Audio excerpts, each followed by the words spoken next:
I grew up in South Central Los Angeles.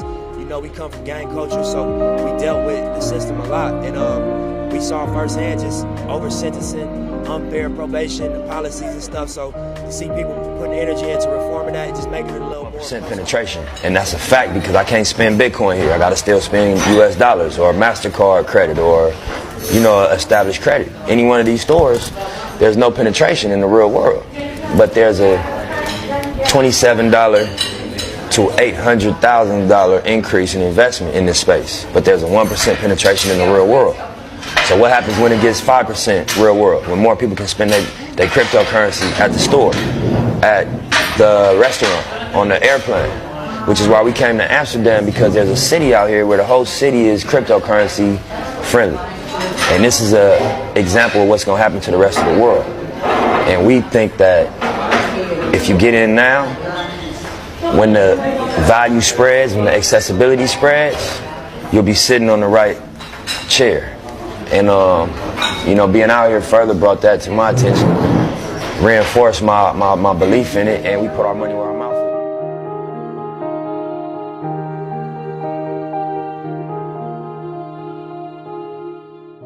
3:25 this afternoon, LAPD officers responded to a shooting call at a local clothing retail store here at the 3400 block of West Slauson Avenue. Upon their arrival, they noticed that 3 individuals had been shot and were suffering from gunshot wounds. They notified LAFD paramedics who responded and transported 2 of those individuals to a local hospital. We have since learned that one of those individuals died of his injuries and the other one is in receiving medical treatment. I do know that our 3 victims were outside of that clothing store. They were in the parking lot right in front of it. He meant a lot. He meant everything to the community. You know, he was an entrepreneur. He was employing people. He loved his community. He was encouraging them and empowering them to be more, to do more with their lives. So that's why we're hurt today. And I feel Nipsey, through his music, through his rap, he made everybody social conscious of what's going on. Didn't glorify it, just said like what it was. But also, in his very next breath, he also always spoke of improvement and bettering yourself and rising above those naysayers and all that. What he meant to the community, if you want to look around right now, every single person that's out here, spending their time here, they're here because he spoke to them in some way, he inspired them in some way, they related to him in some way. It's just a devastation to the community for such an uprising person, and the fact that it's just basically, I'm sure, jealousy. Everybody doesn't make it, everybody wants to be. It's in the divine, perfect order of our Creator. And we have perfect peace. I have perfect peace, and I have strength. And I want to lift you up. Please do not stay down. Do not stay stuck. Many of them are stuck. Do not mourn, because Nipsey is great. He is the great. He is the great. And now he is even greater. Yes, he is. Because he has no bounds and no limits. His energy is everywhere. He can touch. He's there with you now, and he's here with me now. That's true. That's and true. please be encouraged. Over here driving down Slauson, man. Driving down Slauson, 4 in the morning, man. Because I can't sleep behind what happened to Nip, man. Why niggas do the homie like that, man? At his own motherfucking stop. In his own fucking hood, man. Just try to do good for niggas, man. Shit crazy, man. I can't even fucking sleep, man. I'm disgusted by this shit. That's how y'all do the homie? In his own city, in his own hood, at his own place of business. That's how niggas do niggas, man. LA on some bullshit, homie, on me. Y'all stay focused, y'all keep working hard, believe in yourself. Prove everybody that doubts y'all wrong. Show up every day. Stay pure, keep your heart more pure. Stay pure, keep your heart more pure. Stay motivated, stay inspired. Show love to your people.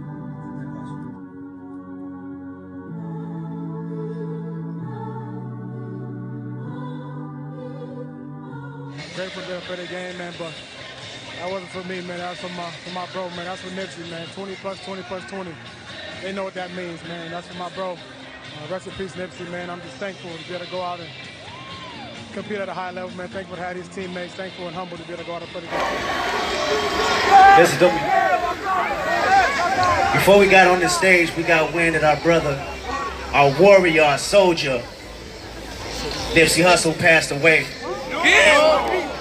So we want to take this time out, truly, to give a moment of silence. Can we do that?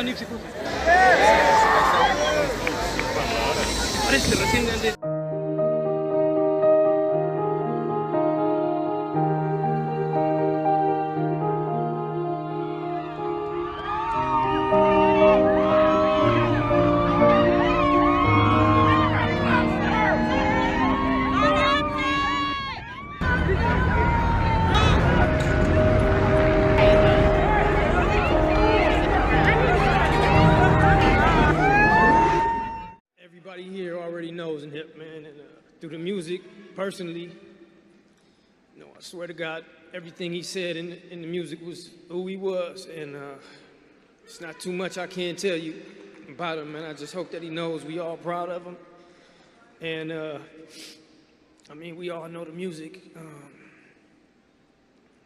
If I die today, I know the set proud, nigga.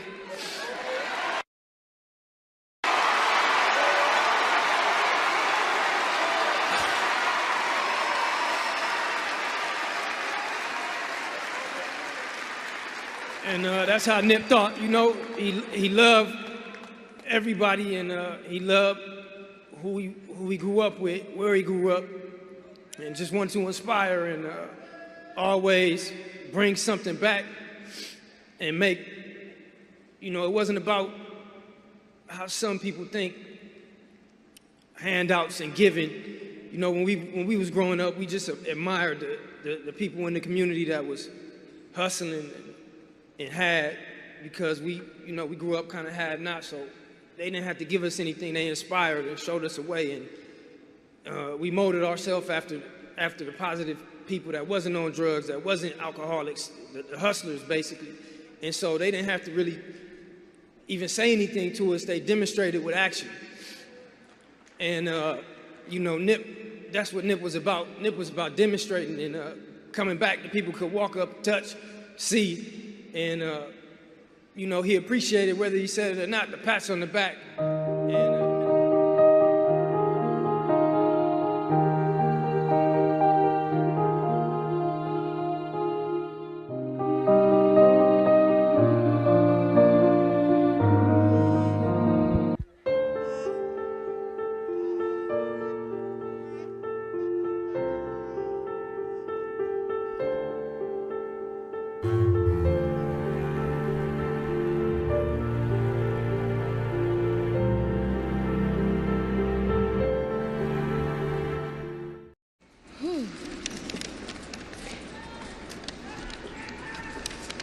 So, never was I prepared for anything like this, so bear with me, y'all.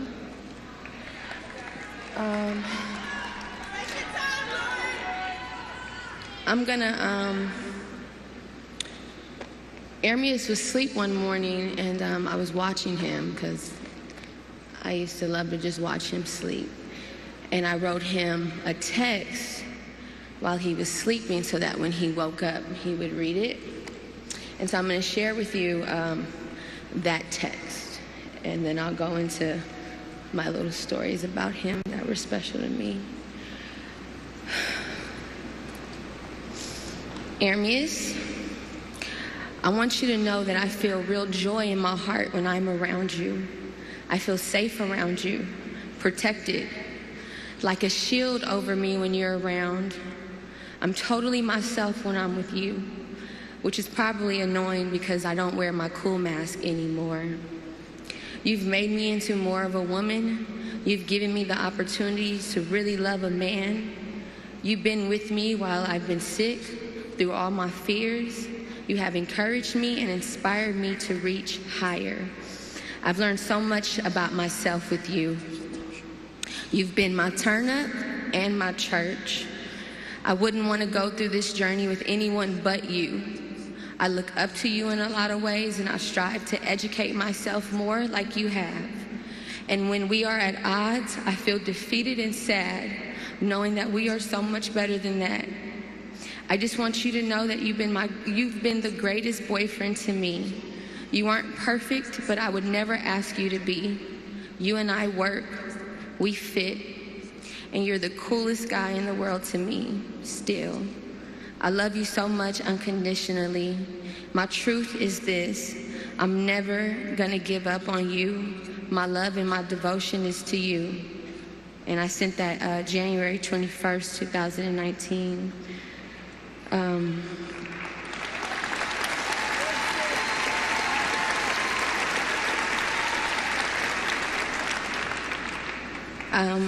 I had to write something because I've never felt this type of pain before, but I know that God is alive. But bear with me, y'all.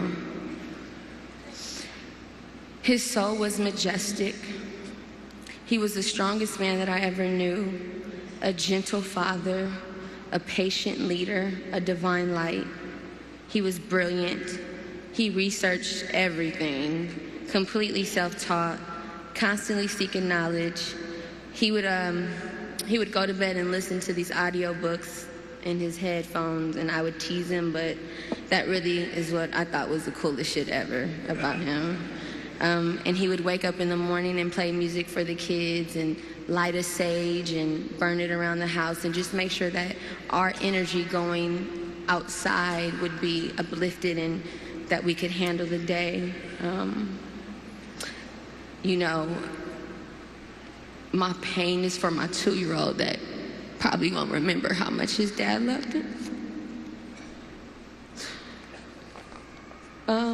This is something that, you know, I don't really understand, but I know that Aramis always used to say that you can't possess people, that you experience them. And I'm so honored and blessed that I got to experience such a man.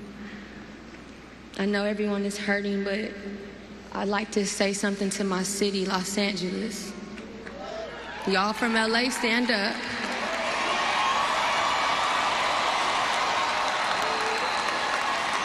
Because this pain is really ours, you know? We know what it meant to us. We lost an incredible soul. We lost someone very rare to us, and we lost a real one. And we won't ever be the same. But in Hussle's words, because he used to always say this, the game is gonna test you, never fold. Stay 10 toes down. It's not on you, it's in you. And what's in you, they can't take away. And he's in all of us.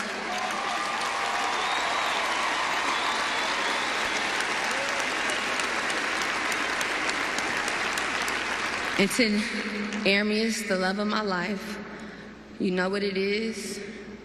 Grief is the final act of love. My heart hears you. I feel you everywhere. I'm so grateful that I had you. I love you beyond this earth. And until we meet again, the marathon continues.